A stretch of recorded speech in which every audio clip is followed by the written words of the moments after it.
Comenzamos la sesión séptima de nuestro curso de Teología Natural. En el nombre del Padre, del Hijo y del Espíritu Santo. Amén. Sancta María, sede sapientiae, ora pro nobis.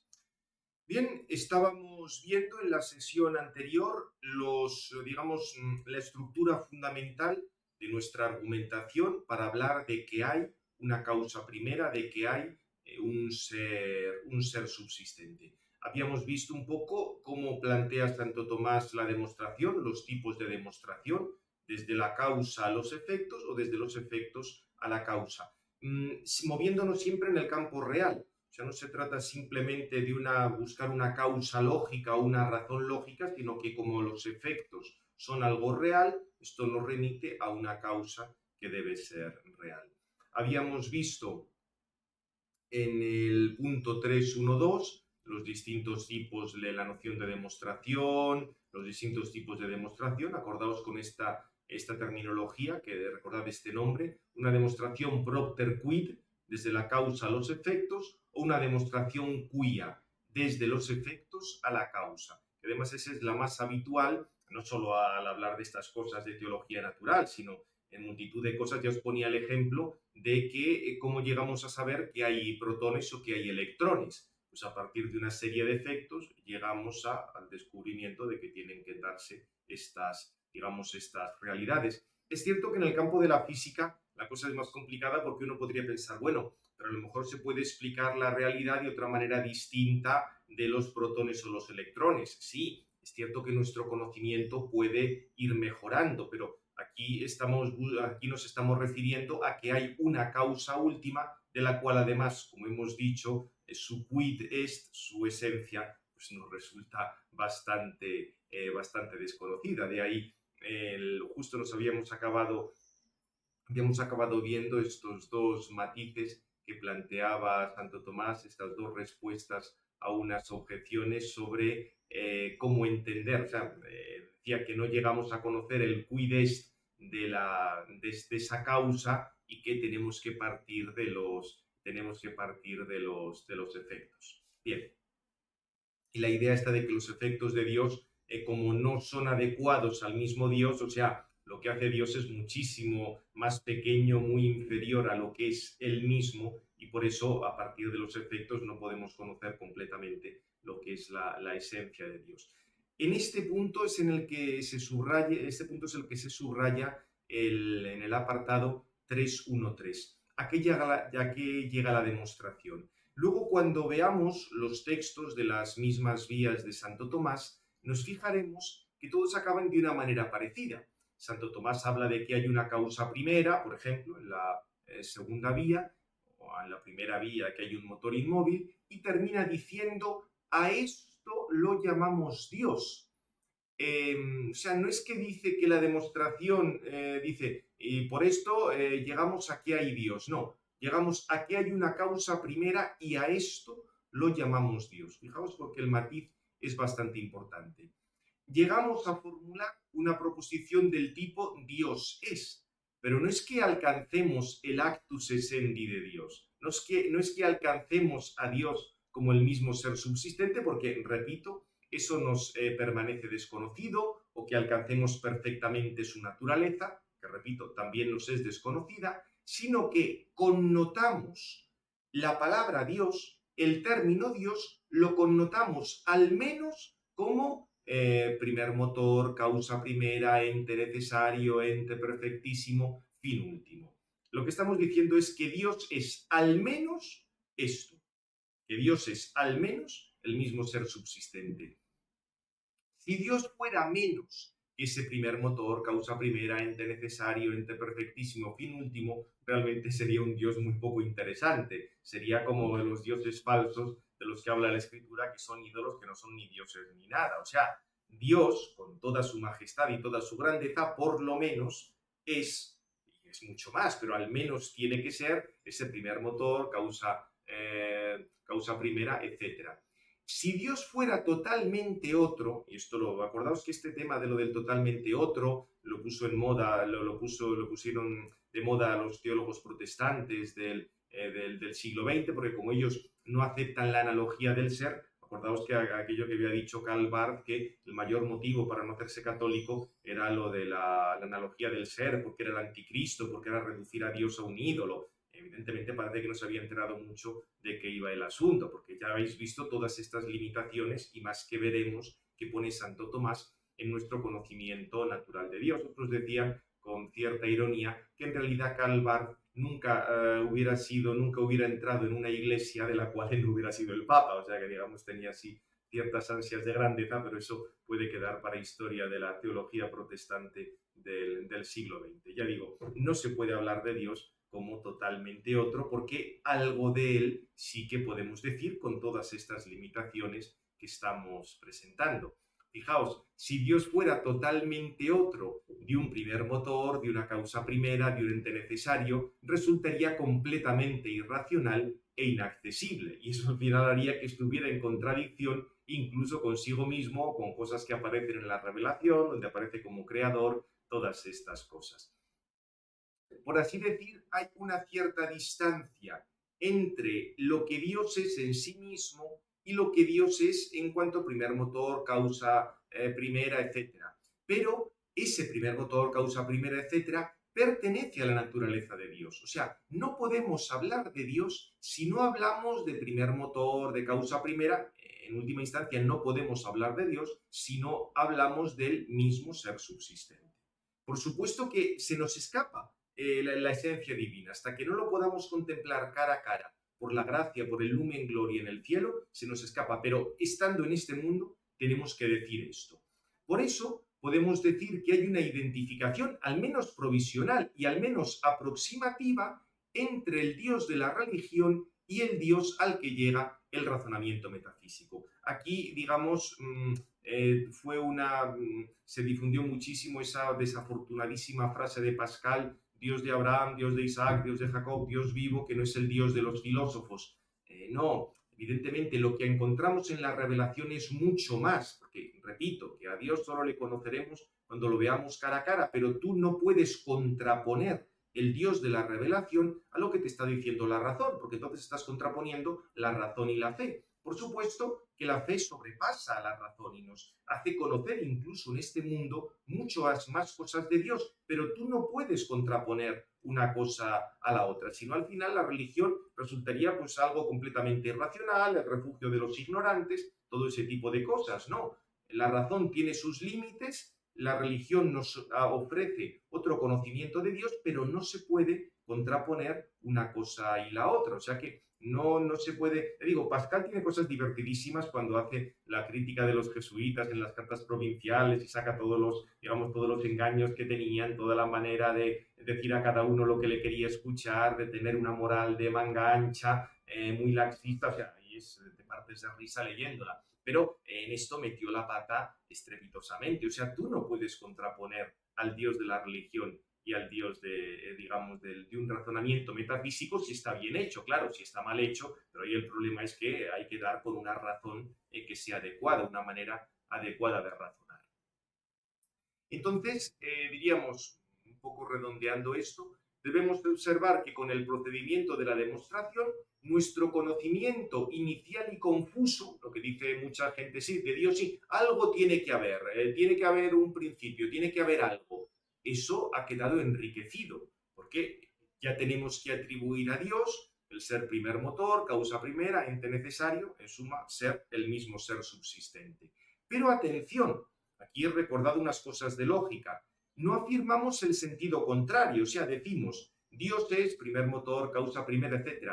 Pero no decimos primer motor, causa primera, ente necesario, es Dios, porque eso sería decir que Dios es un género, como si dijéramos Juan es hombre.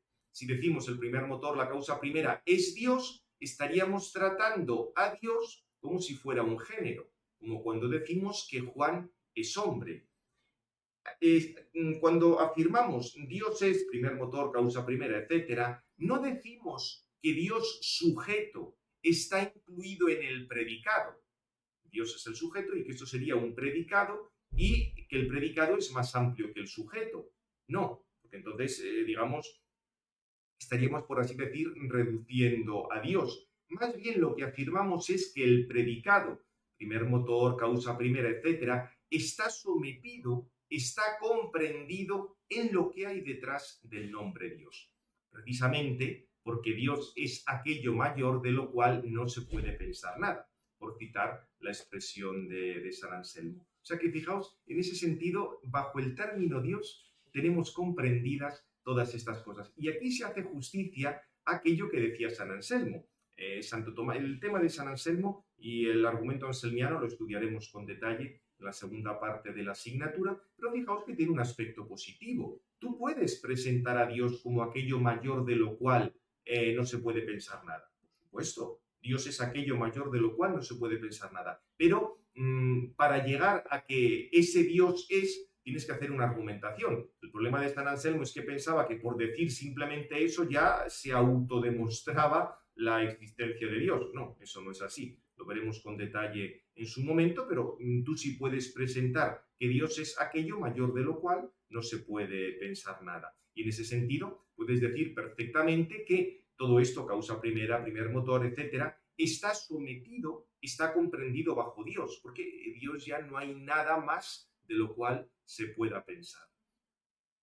En realidad, al decir que Dios existe o que Dios es en cuanto primer motor, causa primera, ente necesario, alguien podría decir que no hemos demostrado la existencia de Dios, sino que si Dios es por lo menos causa primera, ente necesario, etc., entonces es necesario que sea. Y esta necesidad procede del ser mismo de los entes. O sea, a partir del ser de los entes, llegamos a que tiene que haber un primer motor, una causa primera, etc. O sea que sí, tú puedes decir que si Dios es al menos eso, tiene que ser, tiene que darse un Dios. Por supuesto que Dios es más que esto, porque Dios es aquello mayor de lo cual no se puede pensar nada, pero nuestro modo de argumentación sería esto. Si Dios, o sea, como tiene que haber un primer motor, una causa primera, etcétera, y Dios al menos es eso, claramente tiene que haber Dios. Bien, por último, recordar que todo lo referente al ser como acto, fijaos que no aparece de manera explícita en las guías. Vimos en el capítulo segundo toda la importancia que da Santo Tomás al ser como acto en toda su metafísica, pero al hablar de las vías no va a aparecer esta terminología de que el ser es acto, etc. Pero va a salir, diríamos, de manera indirecta. Nos va a salir ahora cuando digamos que es necesario que haya un primero. Y por otra parte también, aquí vuelvo a recordar lo que ya os he dicho antes, nos estamos preguntando de Dios an sit y no an existit, porque ya hemos visto que la existencia para Santo Tomás es solo uno de los modos de ser. Fijaos aquí incluso lo que decía Santo Tomás. Dios no se dice no existente como si no existiera de ningún modo, sino porque está por encima de cualquier existente, ya que es su ser. Aquí Santo Tomás recuerda que en el Pseudo Dionisio decía algunas veces, y esto lo tenéis en algunos autores platónicos, que realmente Dios no existe, Dios está como por encima de cualquier existencia. Santo Tomás lo tiene que aclarar, Dios no existe como existe un perro o un gato, porque en un perro o un gato su esencia no se identifica con su ser, mientras que en Dios su esencia se identifica con su ser. Por eso diríamos, tú puedes decir que Dios no existe si entiendes existir como existe un perro o un gato. Esto, digamos, es otro nivel completamente distinto. Es un poco, digamos, esta advertencia que ya hemos ido haciendo sobre el término existencia. Por eso, precisamente, la vía más importante de Santo Tomás, aunque es la que históricamente se le prestó menos interés, se le dio menos importancia, es la vía cuarta, porque en ella aparece todo el tema de la participación del ser que nos va llevando a Dios como el mismo ser. O sea que, como veis, aunque el tema del ser como acto no aparece, diríamos, explícitamente en las vías, ya lo veremos, está siempre de fondo en toda la argumentación. Bien, pues fijaos, hemos visto el apartado 3.1 con el tema de lo de la demostración, llegar a conocer que Dios es, algunos de los presupuestos, qué entendemos por demostración, a dónde llegamos, y vamos a pasar ahora al otro punto, que era importante. Es necesario que haya un primero. ¿Por qué tenemos que decir que haya un primero y no podemos pensar pues, que hay una cadena infinita de causas? Pues una causa, otra causa, otra causa. Entonces no hace falta ningún Dios. ¿Por qué eso no funciona? Es lo que vamos a ver ahora. Y aquí entra, ante todo, la cuestión de los diversos tipos de infinito. Fijaos que os recuerdo, tomándolo de Panizzoli, el núcleo de la argumentación tomista es que es necesario que la serie de causas tenga un término, o sea que no es posible un regreso al infinito. Pero esto, claro, nos obliga a preguntarnos, ¿pero qué entendemos por infinito? ¿Por qué no es posible un regreso al infinito? ¿Qué explica o qué no explica el infinito? Por este camino, como digo aquí, nos movemos en algo semejante a lo que explicamos en apartados anteriores acerca de una noción de ser intensiva de Santo Tomás, todo el tema del ser como acto, esto que estudió tanto Cornelio Fabro, que en metafísica ya lo habéis visto. Nos hará falta un infinito no meramente extensivo de una sucesión, sino un infinito de infinita potencia, un infinito intensivo. Y ahí entrará todo el tema del acto de ser. Pero para esto debemos recordar la tipología de los infinitos.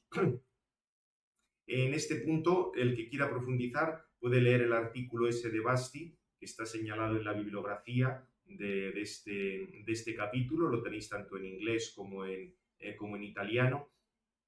Habla del tema de los infinitos, tanto en la antigüedad griega, en Santo Tomás, luego en cuestiones que tienen que ver con las matemáticas. Básicamente, en Santo Tomás podríamos decir que hay tres clases de infinitos y en esto va a coincidir con lo que planteaba Georg Cantor, aquel gran matemático que en el siglo XIX estudió los infinitos. Básicamente hay tres tipos. El primero, una infinidad absoluta, simpliciter, completamente absoluta. Esto solo se podría aplicar a Dios. Tendríamos luego una infinitud secundum quid, o una infinitud per accidens, o sea, algo que es infinito, pero solo en un aspecto, no en todos los aspectos. Dios es absolutamente infinito en todos los aspectos, pero podríamos pensar, al menos sin contradicción, una cosa que sea infinita en un aspecto, una recta de por sí no tiene límites, completamente, en ese sentido es infinita. Y luego también podríamos pensar en una infinidad potencial, algo que va aumentando de manera indefinida. Para Santo Tomás es contradictorio hablar de objetos o colecciones infinitas en acto, infiniti in actu, es decir, el que sean el resultado de actualizar algo, como si dijéramos, vamos construyendo un infinito a trozos. No mire usted a trozos, no puede construir un infinito. Podrá decir que algo va aumentando indefinidamente, pero o lo tienes todo, o tienes el infinito, aunque sea solo en un aspecto, pero desde luego a trozos no lo vas a construir.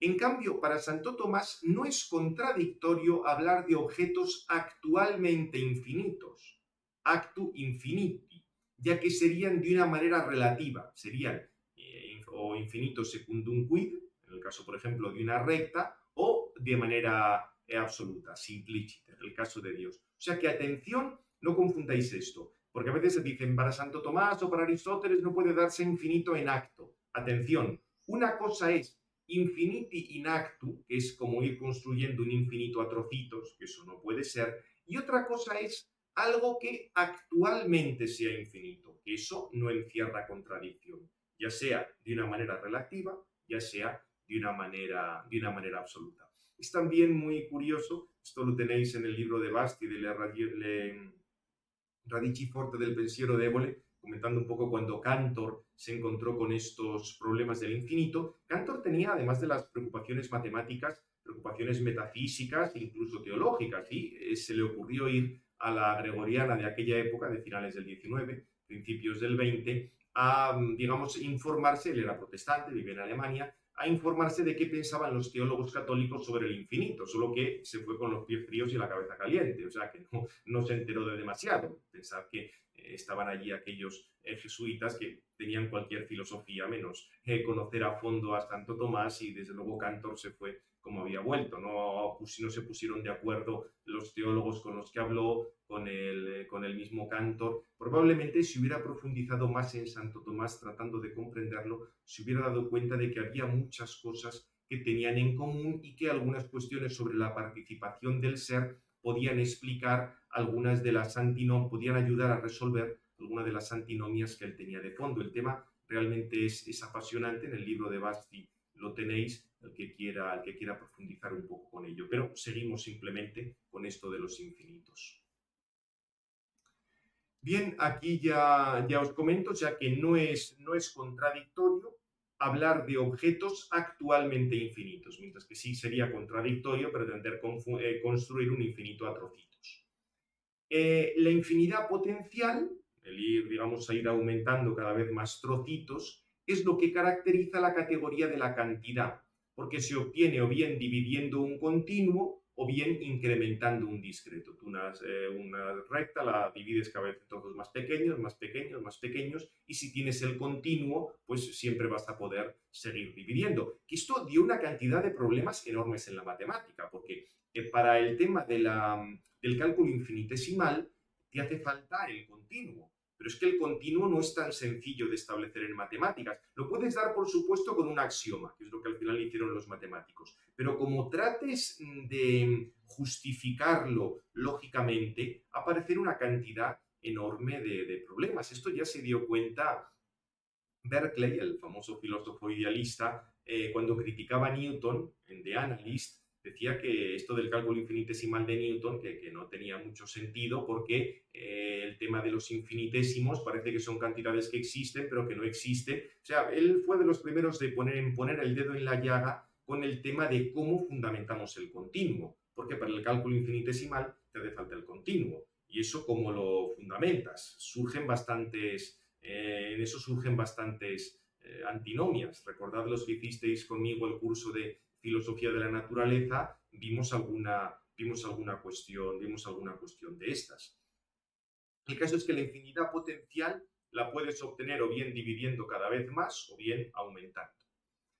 La segunda infinidad, la que hemos dicho, el infinito secundum quid, este sí que es algo que es actualmente infinito, pero solo de manera relativa a un aspecto. Por ejemplo, una línea como ente matemático de por sí no tiene límite en una dimensión. O la materia que compone la esencia de un árbol, por ejemplo, este ejemplo sí que es de Santo Tomás, es susceptible de infinitas elaboraciones. Se puede elaborar de infinitos modos.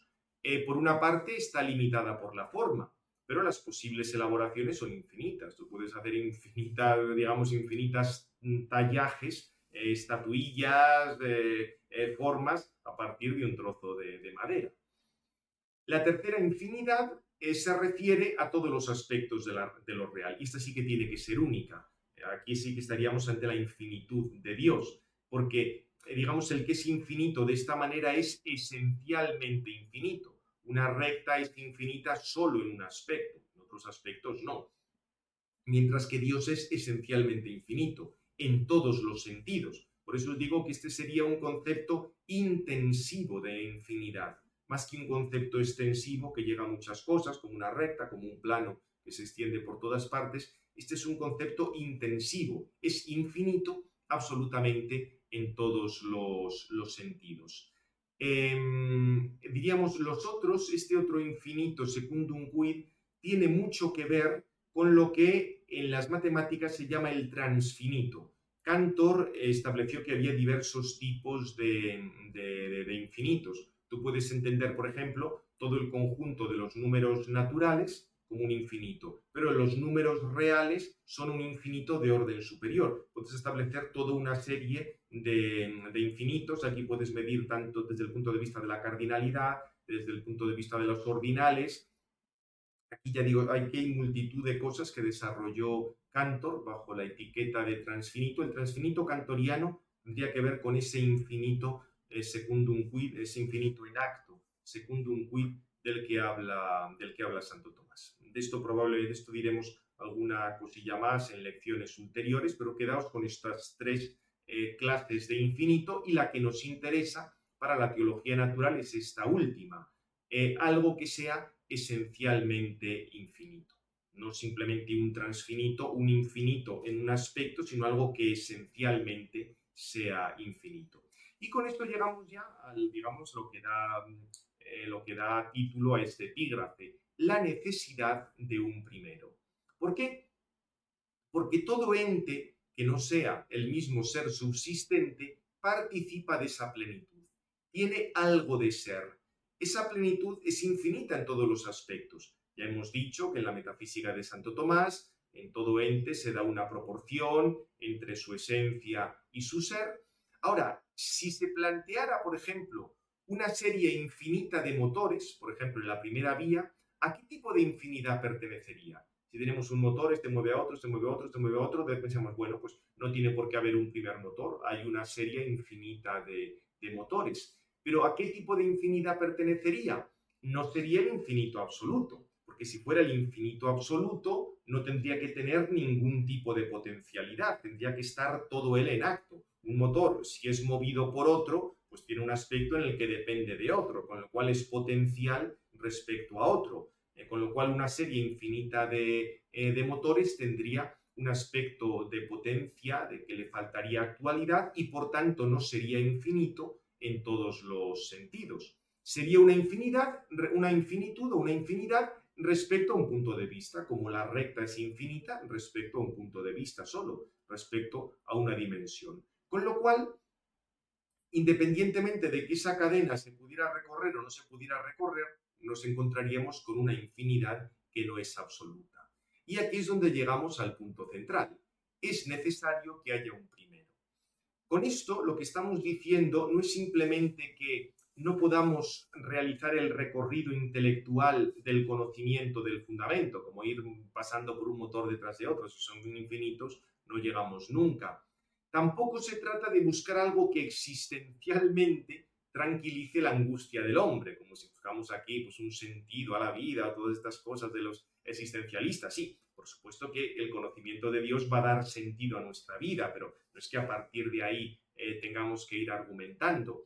Más bien lo que se trata es de buscar una motivación metafísica sobre la necesidad de un primero, o sea, un infinito que fundamente el ser del cosmos en todas sus determinaciones. Porque si se trata de algo que solo es infinito en un aspecto, no podrá fundamentar todo. Habrá otras cosas que quedarán sin fundamentar. Diríamos que un infinito de tipo secundum quid, un infinito transfinito, no puede ser totipotencial o totiactual para justificar el ser. Y una serie de infinita de motores o de causas intermedias serían un infinito de este tipo, porque fijaos que la serie de cadenas o de causas o de la serie de causas o de motores está solo en acto respecto a alguna de las condiciones. Por eso no explica su origen. Puedes decir, detrás de este tiene que haber este otro, sí, perfecto, y detrás de ese otro, otro, sí, pero ¿cómo, con eso no estamos explicando al final de dónde viene? Tiene que venir de algo exterior a esa misma serie. Por eso nos hace falta un primero, pero un primero con mayúscula. No simplemente el que sea el número uno de esa serie, sino el que haga que la serie sea.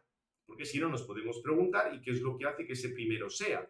El único modo es decir que el primero es el mismo ser subsistente. Por eso ya Aristóteles se dio cuenta de que tenía que haber un primer motor y que ese primer motor tenía que ser acto por esencia, tenía que ser perfectamente acto por sí mismo. Pero el problema es que Aristóteles lo limitó al pensamiento, con lo cual dijo que ese primer motor era pensamiento de pensamientos, imperfecto, o sea, Dios piensa, muy bien, ahí no hay ningún problema. Pero tú no puedes caracterizar simplemente al primer motor por el pensamiento, porque el pensamiento es un modo de ser, no es el mismo ser. Y aquí lo que nos hace falta es el mismo ser. Por poner un ejemplo, para que digamos, porque esto es muy abstracto, pero para que os hagáis una idea también sencilla, este lo vimos en Filosofía de la Naturaleza, está tomado del manual de Basti de Filosofía de la Naturaleza. Pensad lo de la cadena de personas que con cubos de agua para apagar un incendio. Fijaos, pensad que no hay figuraos que no hay una manguera, hay que apagar un incendio que está a 20 metros de una fuente, entonces lo que hacen es que Se ponen unas cuantas personas con cubos de agua, uno toma agua de la fuente, lo pasa al otro cubo, el del otro cubo lo pasa al del otro, el otro lo pasa al del otro y así al final apagan el incendio. Supongamos que ya han apagado el incendio y están todos con los cubos de agua porque han cargado los cubos de agua, pero ya no hace falta echarlo al incendio. Y por entretenerse se ponen en un círculo, en un corro. Y entonces cada uno echa el agua de su cubo al anterior. Uno se puede preguntar, ¿de dónde viene el agua que estaba en el cubo N? Pues del cubo anterior, del cubo N-1, y del anterior y el anterior del anterior. Como la cadena está cerrada en sí misma, tú siempre puedes decir que el agua procede del cubo anterior. ¿Pero hemos explicado cuál es el origen último del agua? No, porque con esto simplemente dices que el agua viene de otro cubo, pero al final te hará falta algo que tenga el agua por sí mismo, en ese caso la fuente. De manera que, sí, tú puedes decir que los cubos están en círculo, que uno depende del anterior, que tienes una cadena finita cerrada. Me parece estupendo. Pero con eso no has explicado de dónde viene el agua. Con el tema de Dios como primero, nos encontramos con algo parecido. Tú puedes establecer toda una serie de cadenas, y si quieres poner una cadena finita o una cadena cerrada sobre sí misma, pero con eso no has explicado de dónde viene el ser. Con eso no has explicado por qué tienes esa cadena. Y con esto llegamos a lo que sería el punto principal. Porque uno podría pensar, bueno, si tenemos no una cadena, sino una totalidad que se explique completamente a sí misma, con muchas partes que están unas coordinadas, que están coordinadas unas con otras, y tendríamos ahí esta noción de totalidad absoluta. En realidad, si no se acepta el infinito simpliciter, que al mismo tiempo es infinitamente simple, se estaría postulando una totalidad en acto, algo así como todos los posibles actualizados en esa dimensión misteriosa, lo que sería la totalidad del ser capaz de explicarse a sí misma, pero que no sería trascendente, ojo, porque con esto estamos diciendo que el ser como si estuviera completamente desplegado y se explica a sí mismo. Esto ya os digo en el libro de Basti, Le radici forte del pensiero debole, como esto más o menos era lo que decía este filósofo Emanuele Severino, Basti le hace una crítica bastante profunda. Lo que pasa es que con eso no tendríamos una causa trascendente. En realidad, Santo Tomás se plantea ya la pregunta, ¿podemos decir que Dios es una totalidad? Porque claro, si tú piensas en una totalidad, el término todo hace referencia al término partes, con lo cual una totalidad absoluta sería un conjunto de partes absolutas que se explica a sí misma.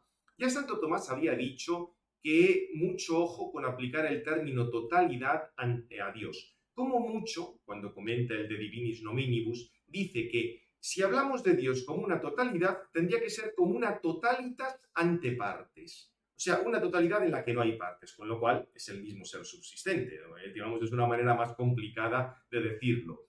Porque la totalitas ex partibus sería la totalidad de todas las cosas. Santo Tomás pone un ejemplo también tomado de los platónicos. La casa en la mente del arquitecto no tiene partes, es como una idea que está en el arquitecto. Luego, cuando la casa se edifica, ya tiene partes, la puerta, los cimientos, las paredes, las ventanas, pero en la mente del arquitecto es algo perfectamente uno. Santo Tomás dice, si hablamos de totalidad, tenemos que decir que Dios es una totalidad ante partes. En Dios no hay partes. Otra cosa es que luego Dios cree el universo y en el universo siempre habrá muchas partes. Pero Dios no lo puedes considerar como una totalidad que tiene partes. Dios será la causa primordial de todas estas cosas.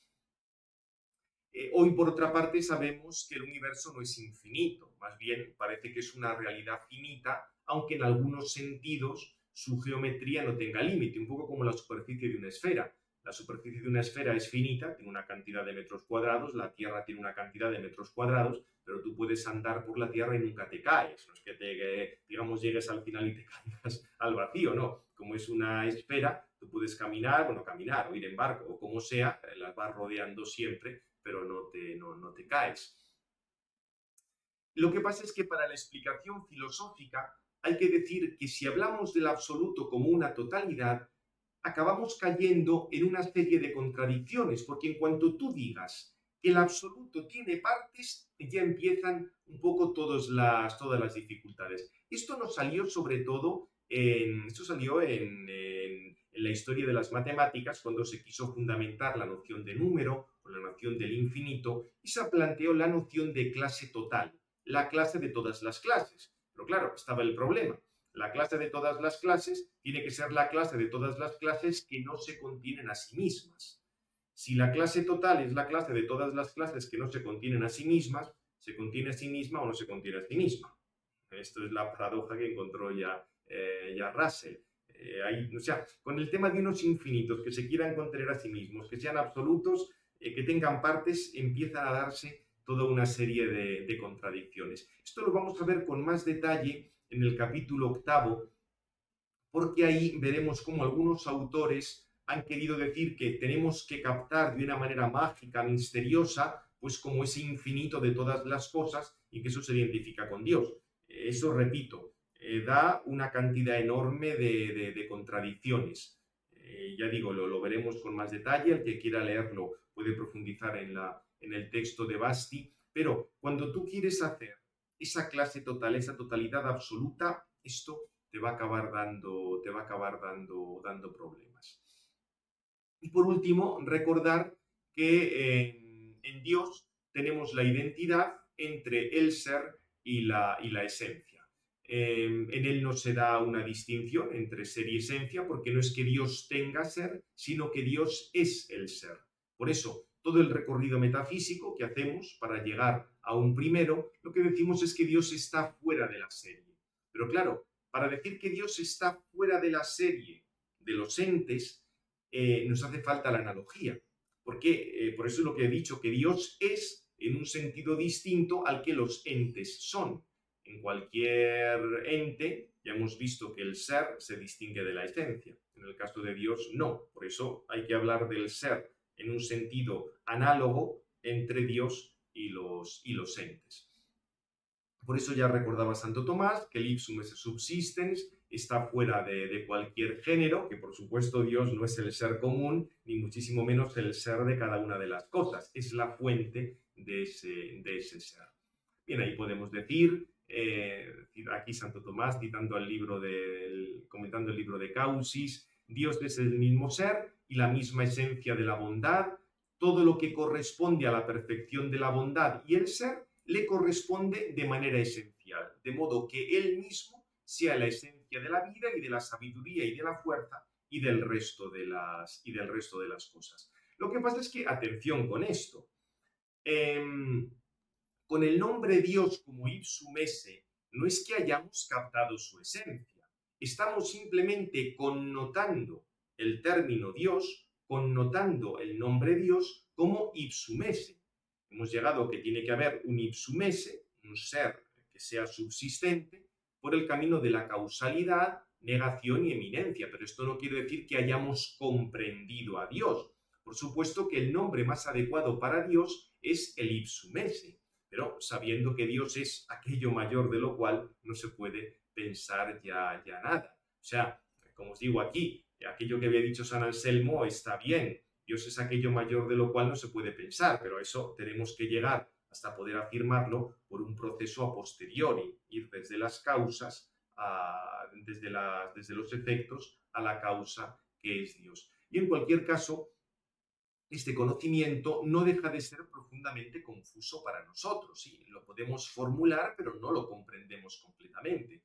Ya terminamos con este texto en el que Santo Tomás recuerda que, diríamos, otros nombres se pueden dar a Dios, pero cuando decimos que Dios es con el que mejor lo resumimos. Fijaos, todos los otros nombres se refieren a un ser determinado y particularizado, como sabio, dice un cierto ser. Pero este nombre, que es, se refiere al ser absoluto e indeterminado respecto a cualquier añadido. Por eso dice el Damasceno que no significa quid est Deus, sino que significa como un océano de sustancia infinito, como no determinado. De ahí que cuando avanzamos hacia Dios por el camino de la negación, en primer lugar negamos de él lo corporal, en segundo lugar negamos también lo intelectual, en la manera en que se encuentra en las criaturas, como la bondad y la sabiduría. entonces queda solo en nuestro entendimiento que es el ser y nada más. Luego está como en cierta confusión. Por último, se elimina también este ser tal como está en las criaturas, porque ya os he dicho que en Dios está de otra manera completamente superior. Y entonces queda en cierta tiniebla de ignorancia. Y conforme a esta ignorancia, tal como corresponde a nuestra situación en este mundo, nos unimos de manera óptima con Dios, tal como dice Dionisio. Y esta es una cierta tiniebla en la que se dice que habita Dios. O sea, tú puedes decir que Dios habita en esa tiniebla en cuanto que es algo que nos supera completamente. Y para esto, ya veis que Santo Tomás hace referencia al tema del ser. Pues terminamos ya aquí la lección y el próximo día comenzaremos con el tema de las vías ya en concreto para llegar al mismo ser subsistente. Gloria al Padre, al Hijo y al Espíritu Santo, como era en el principio, ahora y siempre, por los siglos de los siglos. Amén. Sagrado Corazón de Jesús, en vos confío.